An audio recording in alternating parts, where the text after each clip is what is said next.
James, you were part of this Franciscan order for a long time. Mm-hmm. Can you talk about its history, where it comes from, what makes it kind of distinct within the Catholic Church as an order?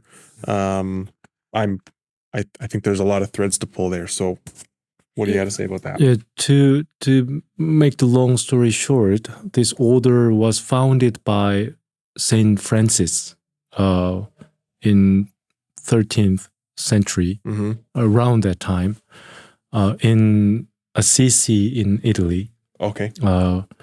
So he was a son of a very rich merchant. He kind of encountered the Jesus through his spiritual experience, and he wanted to live his life with the dedication to what Jesus told disciples to do. So literally, from a son of rich merchant, he disowned everything he had, and then he became a beggar, and he became a preacher.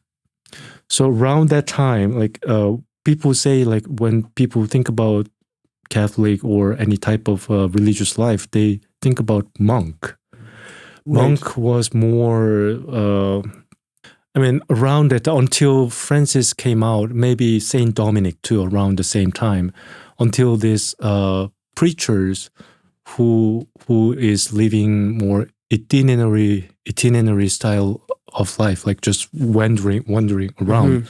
Until then, monk was the only type of religious life. So they stayed in one place, they worked and prayed where they lived, and they never left the monastery. But to the contrary, these friars, since they didn't own anything, they had to live on almsgiving, like a beggar, and they also traveled around to preach. So all they could rely on was each other and God. So that was very radical way of lifestyle. But over the time, it has kind of changed a bit. Nowadays, it's an international order, so there are Franciscan friars all around the world. But their lifestyle, it's not like we're still living that strict lifestyle. We have house. They have house. They own things, but we use what we need, but we don't own anything. So when we don't need it, we can just, or if we find someone who need something more than we do, we give it to the person. That's the kind of ideal of Franciscan life, although the reality may be somewhat different, because we're living in a society. So yeah. So it's not mainly focused on certain type of ministry, like for example, Salesians. Their main ministry is taking care of youth. So there's certain religious group that only focuses on helping the poor or helping the youth. But Franciscan, because our goal is living the gospel, so we just go with the flow. Like in the neighborhood, if there's some needs, we attend to the need. So we happen to have many different type of ministry. We had a spiritual center, we had a leprosarium in Korea, we had soup kitchen, retreat house, all different kind of things. But I've worked at a parish one time after I came back from the States. I worked at a parish as an assistant pastor, and then I was working as a director for the formation students. You said a word. You said Salesians? Yeah, Salesians. Is it like another order? It's another order. Oh, there okay. are many different orders. Many different orders. Yes. So what happens is, when there's someone who really embodies the calling of God, at that time, people gather around the person because they're influencing other people with the vision. So people who are drawn into that vision follow them.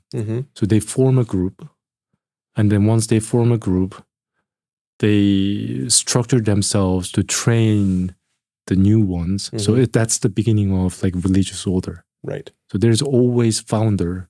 It's founded by the person or the group of like initial period. Then it kind of it evolves.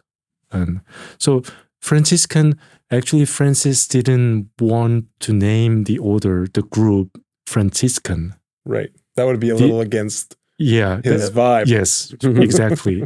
So the official name for the order is the Order of Friars Minor. Right. There's always relative term. Like we are always minor to anybody. So you lower yourself. Wow. Yes, that was the official. That is still official. Right. Title. But it's a little catchier to Franciscan. Yes. Yeah, true. Yeah. I think for probably the majority of people, the most well-known Franciscan they might know about would be the Pope. He's a Jesuit. He was a Jesuit? He was a Jesuit. He belonged to different order. Oh, okay. Jesuit was founded by Saint Ignatius. Right. Okay. But he took the name Francis. Right. Okay. That's because maybe what it was. He thought the spirituality of Saint Francis would be the one most needed for the modern society. Okay.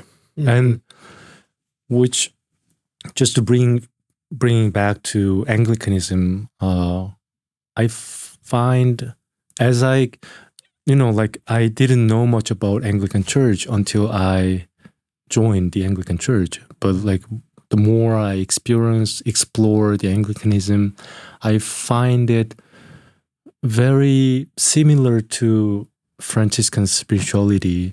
I find it speaking to the modern world, just because, first of all, maybe I may be wrong, but like Anglicanism has evolved through in a kind of dialectic way. Like it evolved through the tension between like traditions and new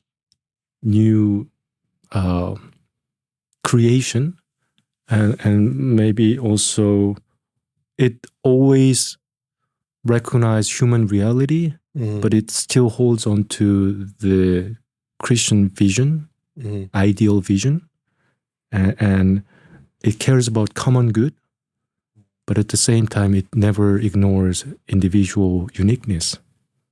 So all of that is how Franciscan spirituality has evolved too. Like we try to hold that tension.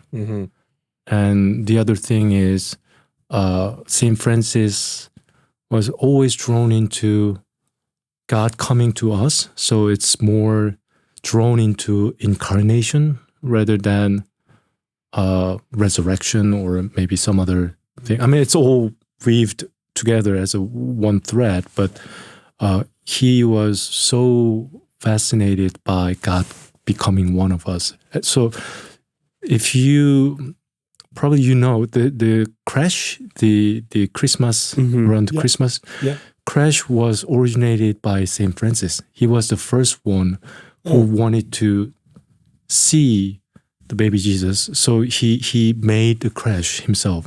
Before that, there's no such a tradition. There was no record of people making tiny dolls to depict. Yeah. So it's just to see the bodily presence of Lord among us. Right. And I see that in Anglicanism too. I mean, it's in Anglican Church, we try to find God's beauty and God's goodness in created world. It's not just like just moving away from the world, but like finding God in the world. So I find it quite at home, and it's not I can see personally, I see the connection between my time as a friar and my time as an Anglican priest. It's not a big shift, right? Exactly, You're not walking down this road and then all of a sudden, yeah, opposite direction. yes, It's generally the same direction. mm-hmm.